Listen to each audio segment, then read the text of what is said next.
I'm very happy to be here, even for a short while, because I consider this to be a very important occasion.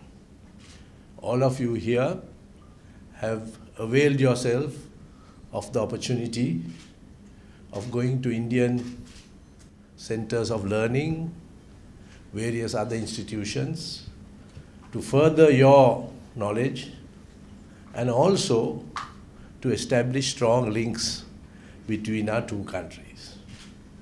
India and Sri Lanka are inseparable friends. As they say, both geography and history demands that we continue to be friends.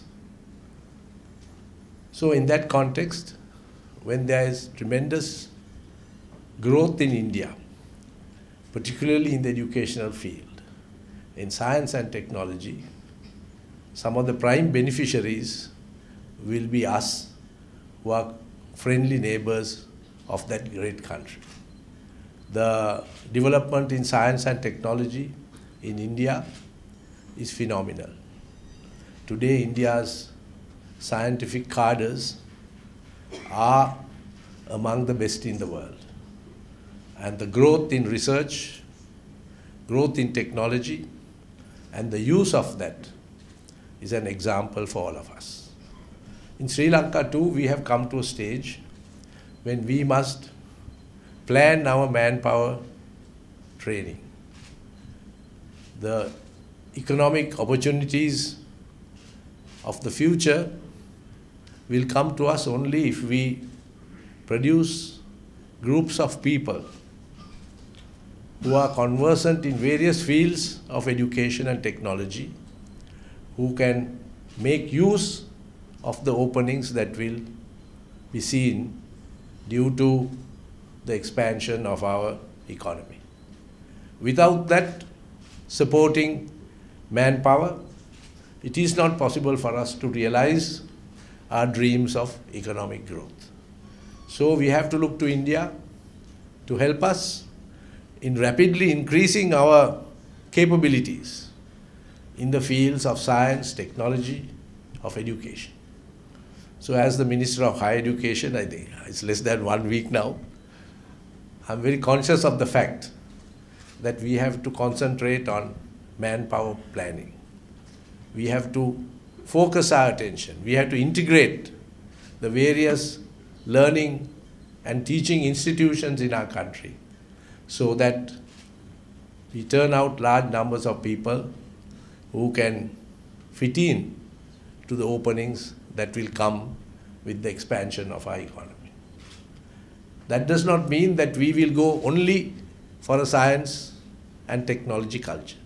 India has shown us that it is possible to have a rapid growth in science and technology, in all the modern sciences, in frontier sciences, in moonshots, in submarines going to the South Pole, can do all that, but also have values which come from a traditional culture. I think we heard the national anthems of the two countries. Both owe their origins, one directly to Gurudev Ravindra Tagore, who wrote that, and the other to Ananda Samarkand, who was a student at Shantiniketan. So that alone shows how strong links we have, and also shows the breadth of vision in India, because the Indian national anthem is in the Bengali language. It is not in the Hindi language. And I was reading recently, in fact I'm writing a book on Dharmapala, who spent a lot of time in India, 44 years in India, and he himself was a great advocate of converting the Sri Lankan population to new sciences and technology. So this open spirit, the use of our traditional values in the modern world. Now this is a great challenge, but for us in Sri Lanka, we are not alone. We can see what is happening in our region, particularly in this great country of India, where so much is being done in the area of new frontier education. And all of you have participated in that. All of you are mini ambassadors in this country who must speak of a transition in our country, of a change in education, as well as a change in values, so that we can have a society in our region which is very modern, which is geared to science, but also dedicated to preserving our traditional values, our arts and culture. That can be done, and both India and Sri Lanka can show the way. So I'm very grateful to you for having me here this evening. I think this is my first official function, and I'm very glad that it is for an occasion such as this, because this is a subject very close to my heart. I want to congratulate all of you for having made use of this opportunity, and to thank the Indian government, particularly the High Commissioner and the Deputy High Commissioner, who have availed Sri Lankan citizens of many openings, not only government-to-government training courses, but there are so many foundations, so many teaching institutions that can only grow. And it will be a great experience for Sri Lankans. And equally, we should be able to open our universities and our centers to Indian students, to Indian teachers. And I must say that has been the tradition in the past. In the old Vidyodaya and Vidyalankara universities, there were so many famous teachers, Sanskritists, Pali teachers, some who later became Buddhist priests who came from India. Sri Lanka was known as the center of Pali language. India, of course, is without doubt the center for Sanskritic studies. But Sanskritic studies in India and Pali studies in Sri Lanka all went together. So we have a proud heritage of working with each other, and this is also an example of that continuing tradition. I want to congratulate you and thank you all, and say that I'm very happy to be here and wish you well. Thank you very much. It gives me great pleasure to welcome you to the joint celebration of the International Students' Day and the iTech Day. We are celebrating the golden jubilee of iTech, and I'm very grateful to the Honorable Minister for finding time from his busy schedule to come to this function. In fact, it's a great honor that this is the first official function that he's attending as Minister. Of course, he's been a minister of long standing, and we all know him very well. And we're very happy that such a great friend of India and someone who's traveled and knows India so well is the Minister for Higher Education. We, of course, are aware that the International Students' Day is observed to commemorate the birth anniversary of India's first education minister, Maulana Abul Kalam Azad.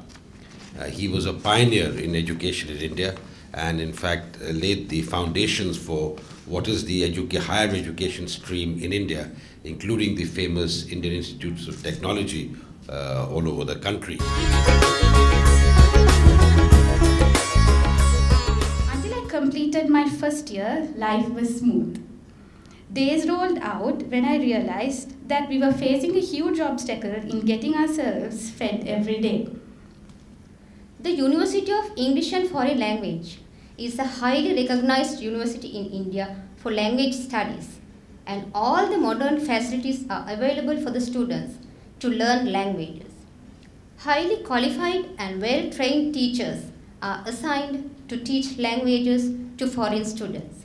I had the opportunity to take part a small, short-term program in India in 2005.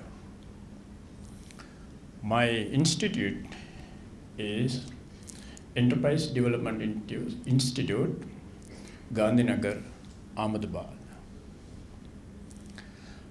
I had 6 weeks to stay there, and the knowledge, experience I obtained during that period is remarkable. Actually, after completion of that program, I was completely changed. My vision, the way I thought, the way I tried to solve problems, everything severely and drastically changed. It means the quality of the education in that institute was excellent. First of all, I would extend the vote of thanks to the Chief Guest, Honorable Minister of Higher Education and Research, Dr. Sarath Ramanath.